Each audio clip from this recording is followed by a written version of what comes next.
Si on veut éviter un réchauffement supérieur à 1,5 degré en 2100, il nous reste à émettre à peu près un quart de ce que nous avons déjà émis sur le dernier siècle. Donc sur les 80 ans qui viennent, il nous resterait à émettre un quart de ce qu'on a émis sur le dernier siècle, avec une population en moyenne 3 fois plus nombreuse, enfin 2,5 fois plus nombreuse. Ce qui veut dire qu'un bébé qui naît aujourd'hui, il a le droit, dans un monde qui ne dépasserait pas 1,5 degré en 2100, il a le droit au 10e des émissions que ses grands-parents qui meurent aujourd'hui ont eu pendant leur vie. Au 10e. Sachant que le 10e des émissions d'un terrien ordinaire, c'est plutôt le 50e des émissions d'un convive ordinaire à ce dîner. Et moins inclus. Et donc, pour tenir ce budget-là, il faudrait que les émissions planétaires commencent à baisser demain de 7 à 8% par an. Sachant que les ingénieurs ne feront pas les miracles que vous attendez d'eux sur l'efficacité carbone de l'économie, ça veut dire qu'il faudrait organiser dans le monde une récession de 6 à 7% par an à partir de demain matin, tous les ans. Voilà, je ne suis pas sûr qu'il y ait beaucoup de candidats dans la salle. Donc, il n'y a pas beaucoup de candidats chez les politiques. C'est aussi bête que ça. Voilà, c'est comme ça que ça se passe. Qu'est-ce que ça veut dire, cette histoire? Ça veut dire que les 1,5 degrés, on va se les manger dans les 20 ans qui viennent, de façon absolue. Donc, ne faites pas de stratégie 1,5 degrés si vous êtes encore en poste dans les 20 ans qui viennent, voilà, parce que sinon, il va vous arriver des ennuis. Et n'en faites pas non plus si vous pensez que vos enfants pourraient vous demander des comptes dans les 20 ans qui viennent, parce qu'on va se les manger de toute façon, sauf scénario Don't Look Up, guerre thermonucléaire ou pandémie, enfin un peu plus sérieuse que le Covid. Il faut, encore une fois, même avec des émissions qui baisseraient de 7% par an demain matin, on prend quand même 1,5 degré. Et pour les 2 degrés, il faut se contenter, entre guillemets, d'une baisse de 5% par an demain matin, tous les ans.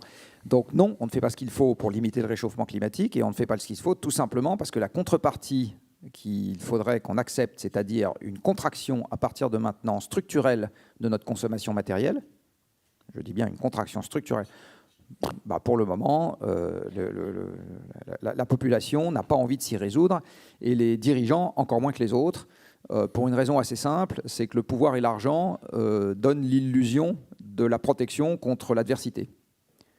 Donc, j'ai envie de dire, les gens qui sont dans cette salle, encore moins que les autres, à cause de cet élément extrêmement normal, animal presque, qui est que, encore une fois, le pouvoir et l'argent protègent de l'adversité. C'est pas très engageant tout ça quand même. Alors si on vous m'avez demandé de dire ce que je pensais, donc je vous dis ce que je pense. Y a-t-il une autre alternative à organiser une récession carabinée dans les 20 ans qui viennent? Non. Bon. Non. Enfin, si vous voulez qu'on maintienne le réchauffement sous les 1,5 ou 2 degrés, non.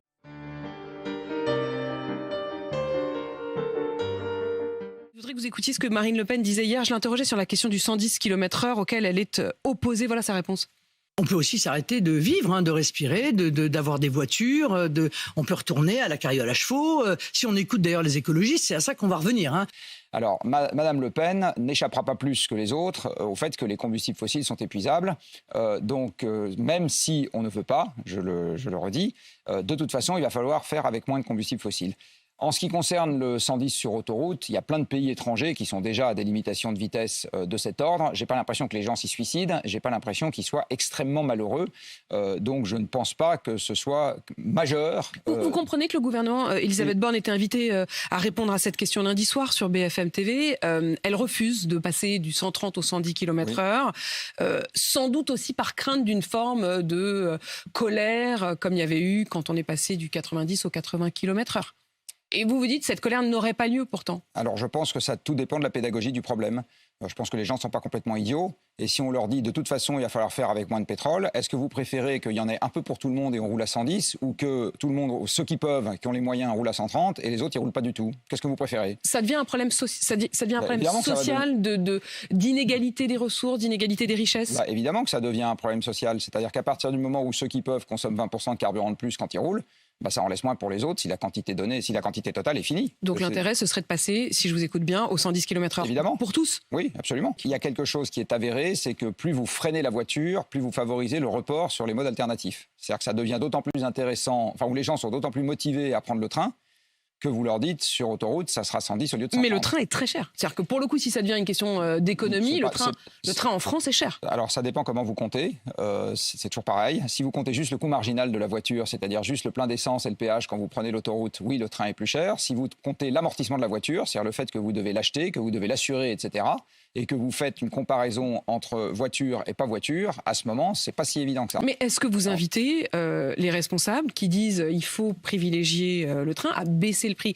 Je le rappelle, donc, depuis hier, en Occitanie, le premier week-end par mois, tous les déplacements, c'est-à-dire vraiment les transports en commun, le train, tout est à 1 €. C'est une question. Il y a deux manières si on veut avantager économiquement le train par rapport à la voiture. La première manière, c'est de monter le prix de la voiture. La deuxième manière, c'est de baisser le prix du train. Et comme il n'y a pas de repas gratuit, si on baisse le prix du train, il faudra bien que l'argent vienne de quelque part. Donc, est-ce que ça doit venir de nos impôts? Mais ça, c'est un débat qu'il faut avoir. C'est-à-dire qu'à un moment, il faut faire les comptes, il faut voir ce que ça coûte et il faut regarder la solution qu'on préfère.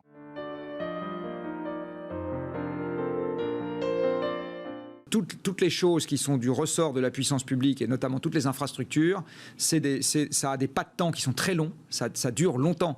Un système de chemin de fer, un système de route, un système électrique, tout ça, le pas de temps, c'est le siècle. Et vous savez très bien que pendant que nous, on fera ça et on rentrera dans ce champ de contraintes, les Américains ne le feront pas une seconde. Mais je m'en fous des Américains parce qu'il y a plein de trucs qu'on peut faire sans que les Américains, sans donner leur avis. Je vais vous donner des exemples. Alors, je continue.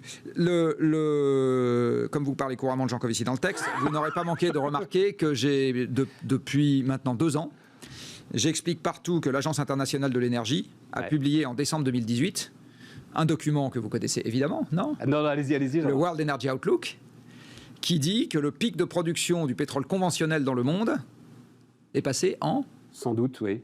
Ah non, c'est pas sans doute, parce que le Jean Covici dans le texte vous dit 2008. Bon. Le pic de production du pétrole conventionnel dans le monde est passé en 2008. Ouais, oui, absolument. D'accord. Et oui, depuis, non, mais ça, je vous suis, oui. Alors, vous allez voir, je vais en venir derrière. 2008, ça vous rappelle rien? Oui, bien sûr, oui, bah si, quand même. Si. Bon. Alors, 74, ça vous rappelle quelque chose? Oui, pareil. De quand date le chômage structurel et l'endettement structurel? 74. Oui. Bon. 2008, qu'est-ce qui s'est passé? Accélération des taux d'endettement, de taux d'intérêt négatifs qui commencent à arriver, quantitative easing absolument massif qui ne fait pas repartir le PIB, enfin dans les pays occidentaux. En fait, c'est un deuxième choc énergétique et c'est le début du déclin du pétrole conventionnel qui en est la cause. Oui, d'accord. Pour le moment, on a compensé le déclin du pétrole conventionnel avec le shale oil et les sables bitumineux. Le shale oil est une machine à perdre du cash, c'est-à-dire que les producteurs de shale oil aux États-Unis sont à cash flow pétrole de schiste, les amis, shale oil, pétrole de schiste, États-Unis. Ils sont à cash flow négatif depuis le début de l'industrie. Ne regardez pas comme ça, c'est dans les documents qui sont non, mais si vous le dites, oui, si vous le dites, je vous crois. Allez regarder les sociétés d'intelligence économique dans ce secteur-là, ils vous le disent tous, c'est à cash flow négatif. Bon. Donc en fait, ce qui s'est passé, c'est que le quantitative easing a créé des poches d'investissement absolument partout. Une fois que les gens ont leur pognon, ils se disent dans quoi est-ce que je pourrais... D'accord. Comment ça nous ramène un sujet, ça? Alors vous allez voir. Donc le shale oil est un truc qui a permis de faire croître les volumes, alors que ça gagne jamais d'argent. Parce qu'il y avait le quantitative easing et que par ailleurs, le pétrole est quand même un truc important pour les États-Unis. Ouais. Là, le shale oil est à l'arrêt, c'est-à-dire que les plateformes de forage ont été divisées par 4 depuis mars. Ça repart pas là. Bon, je ne sais pas pourquoi, mais ça repart pas. Et à partir du moment où le shale oil va s'arrêter de croître, simplement s'arrêter de croître, le monde entier entre en déclin pétrolier structurel. Et c'est pas une année, il y aura beaucoup moins de pétrole. On s'en fout. Non, parce que le pétrole, c'est les machines, et les machines, c'est le PIB. Donc ça veut dire... On a besoin de moins en moins de pétrole, année après année, avec les gains d'efficacité qu'on fait, avec la digitalisation des systèmes. Combien consomme votre voiture ? Pas beaucoup, justement, c'est ces voitures dont vous rêvez, là, vous voyez. J'en sais rien, en fait. C1, combien elle consomme, la petite C1, là? Bon, 5 litres au 100. Ouais. Bon, moi, j'ai appris à conduire dans une 2 chevaux. Vous savez combien elle consommait? 5 litres au 100. 5 litres au 100. C'est ça, elle était très légère. Sauf que donc, en fait, on a affecté les gains d'efficacité énergétique pas du tout à baisser la consommation des voitures. On a rajouté des airbags, des portières plus épaisses, l'autoradio, les papouilles dans le cou, etc. Et maintenant, les bagnoles font 1,5 tonnes. Alors que quand j'ai appris à conduire, elle faisait 500 kilos. Donc l'efficacité... Elle tue beaucoup moins quand même, juste en passant. Ça dépend comment... Votre 2 chevaux, à mon avis, prenait moins le choc que... Oui, enfin globalement, les voitures consomment beaucoup plus de pétrole, donc elles font faire beaucoup plus de changements climatiques, donc elles tueront beaucoup plus. Ah oui, vu comme ça, oui. Oui.